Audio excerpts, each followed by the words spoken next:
मी आता इथनं आलो तर कोणी ओळखेना मला, मिशा काढल्यात म्हणून. नवीन पिक्चर यायला लागला माझा, राजकारण गेलं मिशी काढलं. लातूरशी खूप जुना संबंध साहेबांपासून आहे. मी संघर्ष काळात मुंबईत जेव्हा लहान मोठ होतो त्यावेळी सुद्धा मराठवाड्यातील कलावंत म्हणून माझी नोंद घेऊन मला 2 पत्र पाठवणारे एकमेव मुख्यमंत्री माननीय विलासरावजी देशमुख साहेब, ते पत्र मी जपून ठेवले. लातूरशी फार स्नेह आहे.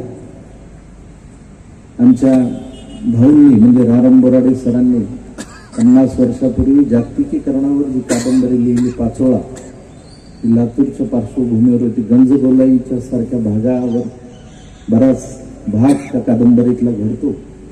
त्यामुळे लातूरला आलं की एक तर ज्ञाननगरी आहे, मराठवाड्यातील सांस्कृतिक सामाजिक खूप महत्वाची माणसं या ठिकाणी घडली वाढली आणि या शहराला फार चांगलं वैभव त्यांनी दिलेलं आहे. आज डॉक्टर घुगे साहेबांनी हे आयकॉन नावाचं हॉस्पिटल उभं केलंय, तर त्या आयकॉन सारखं चालावं अशा सदिच्छा आणि शुभेच्छा मनापासून देतो. आयकॉन ही खूप प्रतिष्ठेची, खूप मोठी, खूप मानाची गोष्ट असते. लातूरकरांनी अभिमानानं येत्या काही काळात ही मिरवावी महाराष्ट्रभर असं मनापासून वाटतं. अलीकडच्या काळात आजारपण वाढले, कोविडच्या काळाने तर आपल्याला दाखवून दिलं झटका कधी बसू शकतो, माणूस कधी जाऊ शकतो. या सगळ्या कालखंडामध्ये आरोग्य विषयक म्हणजे पूर्वी मला आठवतंय आमच्या लहानपणी आम्हाला जंत व्हायचे, आता पोरांना जंत होत नाही. एवढे पेस्टिसाइड आपल्या खाण्यात आहेत, परस्पर जाते ते. जनतावालं पोरग मी कित्येक वर्षात पाहिलेलं नाही. पेस्टिसाइड युक्त अन्न खाऊ खाऊ लोक परेशान झाले.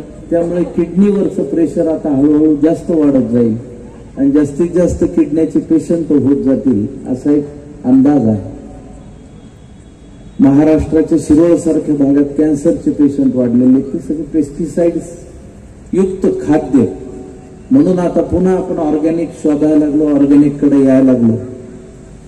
मला मगाशी घुगे साहेबांचं मनोगत ऐकलं आणि मला इतका आनंद झाला की एका मनोगताने माणूस किती जवळचा होऊ शकतो याचे अत्यंत आदर्श आणि उत्तम उदाहरण आहे. मला ते ऐकत असताना निसर्गाने त्यांना विजेचा झटका दिला ही फार चांगली गोष्ट आहे. निसर्गाचे त्यासाठी आभार.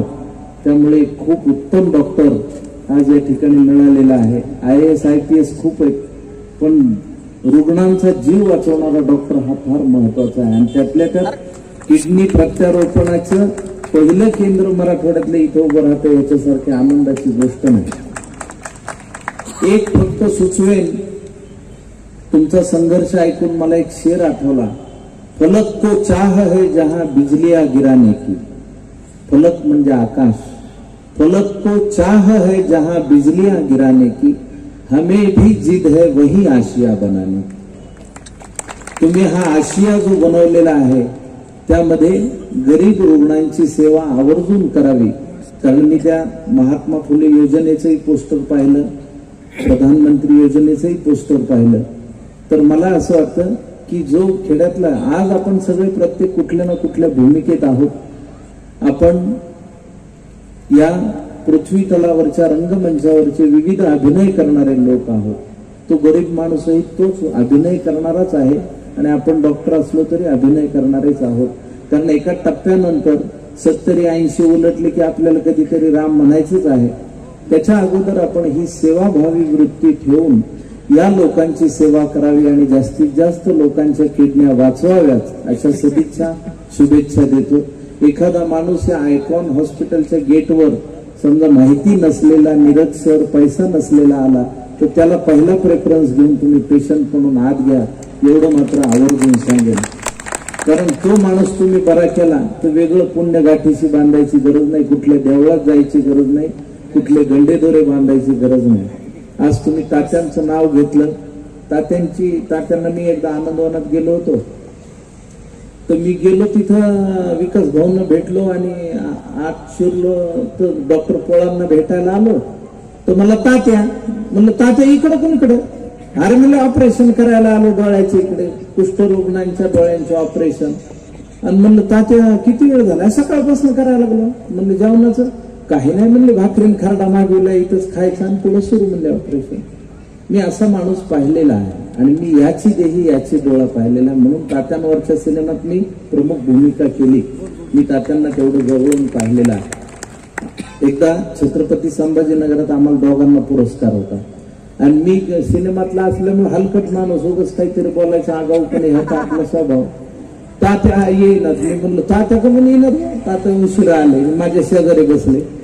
म्हणलं अभिनेत्याला उशीर होणं हे समजू शकतो तात्या, पण डॉक्टरला? तात्या म्हणले अरे काही नाही म्हणले, तिथं ऑपरेशन लातूरला एक शिबिर झालं म्हणले, त्यामध्ये थोडस ऑपरेशन काही जणांचं चुकलं आणि त्यांचे डोळे चालले होते, ते ऑपरेशन करून म्हणले इकडे पुरस्कार घ्यायला.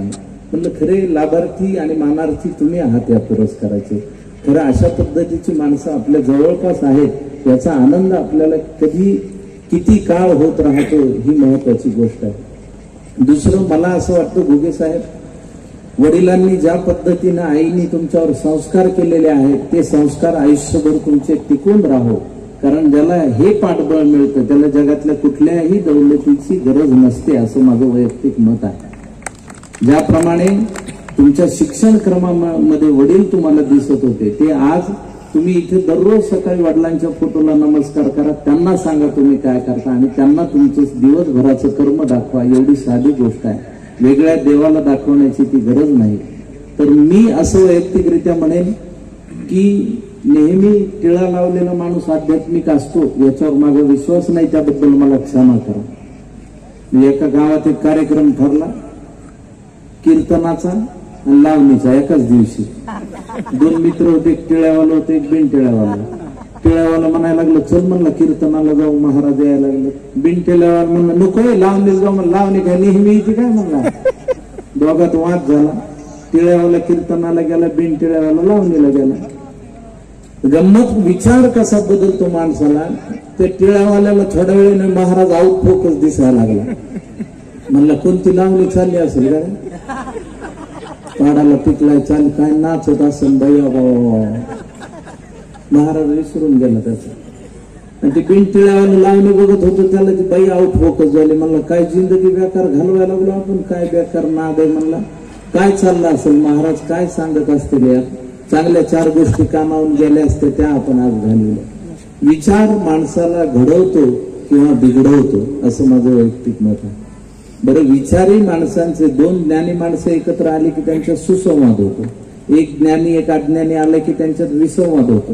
दोघं अडाणी असतील तर हाणामारी होती. पण आपल्याला सुसंवाद घडवताना त्या माणसाला कळलं तर पाहिजे अशा माणसाशी सुसंवाद होऊ शकतो. एका गावात एक फुटबॉल मॅच होती आणि एकाला 2 पास मिळाले. ते मित्राला म्हणलं चल म्हणलं फुटबॉल मॅचला.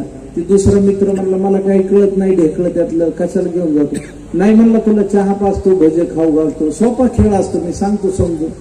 दोघं बसले स्टेडियमवर जाऊन, वेळ होता खेळाला. तर ते दुसरं म्हणलं सांग कसा असतो हे खेळ.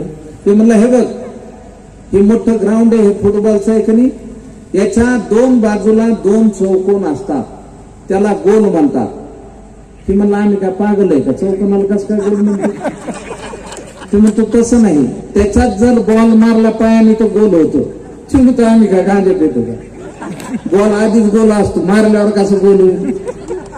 आता असा जर माणूस तुम्हाला भेटला तर तुम्ही त्याच्याशी वाद आणि संवाद कसा करू शकणार आहात.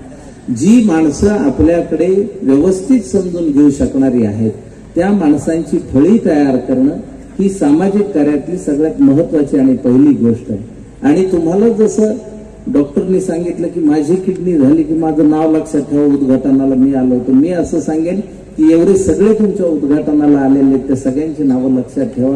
त्यातले किडनी पेशंट आले तर अगदी प्रायोरिटीवर बरे करा आणि तुम्ही कराल याची मला खात्री आहे. कारण तुम्ही सगळ्यात जगातला मंत्र तुमच्या वडिलांनी दिला, शरीर माध्यम खलु धर्म साधनम, हा इतका मोठा आहे. आम्हाला 50शीत आल्यावर ते होऊन जायला लागले. आम्ही कधी व्यायामाकडे बारकाईनं बघितलं नाही. आता आम्ही निदान खाते पिते घरचे दिसतो, तेव्हा तर पितेच घरचे दिसायचे. म्हणजे आम्ही विनोदी माणसं, आम्ही विनोदी काम करणारे. आम्हाला असं वाटतं एखाद्या दिवशी एखाद्या एक किस्सा मी सांगतो.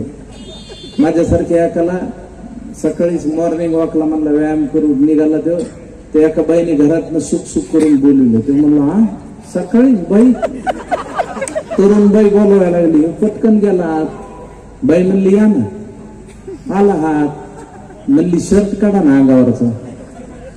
ते म्हणलं ही काय भानगडी, सकाळी काढलं शर्ट, पॅन्ट काढा की जरा. हा म्हणलं ही काय भानगड, पॅन्ट काढली की बनियान काढा ना अंगातलं. अरे म्हणलं हे अवघड झालं. सकाळी म्हणलं 7:30लाच ही वेळ बनियान काढलं. बाईने आवाज दिला, पिंट्या बाहेर ये म्हणली. पिंट्या आला. हे बघ दूध नाही प्याला तर असं दिसतो.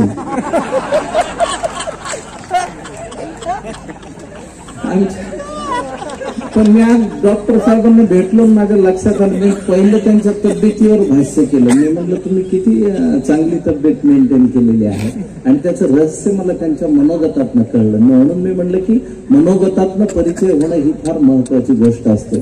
तुम्हाला सदिच्छा शुभेच्छा ह्या रुग्ण सेवेसाठी आहेत. रुग्ण संख्या वाढावी यासाठी मी कधीही सदिच्छा आणि शुभेच्छा देणार नाही, त्याबद्दल माफ करा. पण आजचा कालखंड, जागतिकीकरणाचं हे भयंकर आलेलं वादळ, त्यानंतर हे बदललेलं निसर्गमान, या सगळ्या दुष्ट चक्रामध्ये माणूस अडकलेला आहे. तो गरीब आहे की श्रीमंत हे निसर्ग कधीही बघत नाही. आज जे धनाढ्य आहेत त्यांना असं वाटतं की आपल्याकडे पैसा आहे म्हणून आपण काही उपचार करू शकू, पण ते उपचार जरी केले तरी तो 100च्या पुढे जाऊ शकत नाही. ही वस्तुस्थिती आहे, कारण ती निसर्गानेच गाठ बांधून ठेवलेली आहे.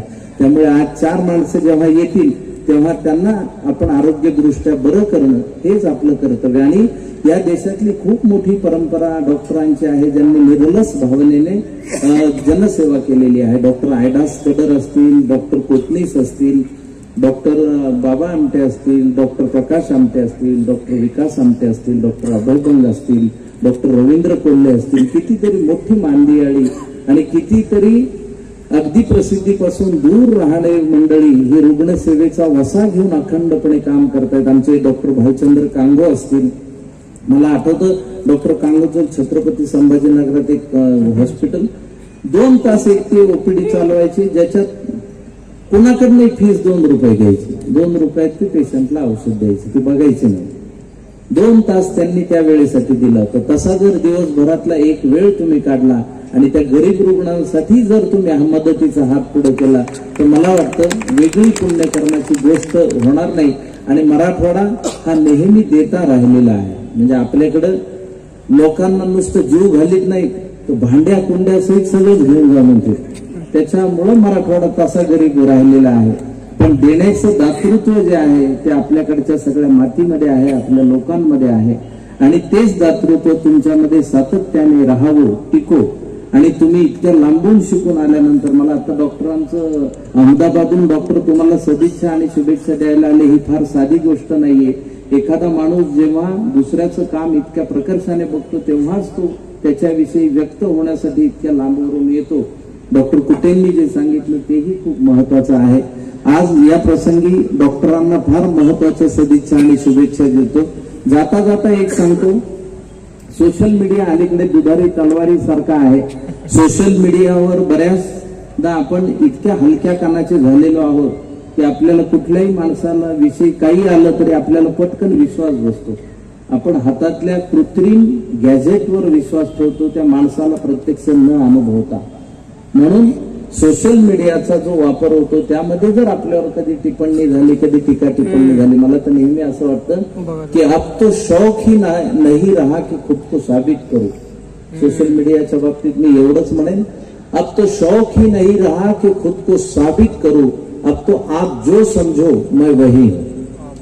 तर एवढ्या सोशल मीडियाच्या भयंकर काळामध्ये तुमचं मात्र हे काम दीपस्तंभासारखं टिकून राहो. कारण तुम्ही आयकॉन असं नाव दिलेलं आहे, तर तो दीपस्तंभ मराठवाड्यालाच नव्हे महाराष्ट्राला सुद्धा तितकाच मार्गदर्शक आणि मदतपूर्व ठरो, अशा सातत्यपूर्ण शुभेच्छा तुम्हाला देतो. आणि माझं हे लांबलेलं मनोगत थांबवतो. जय जवान जय किसान. धन्यवाद साहेब. आपल्याकडे वेळ खूप कमी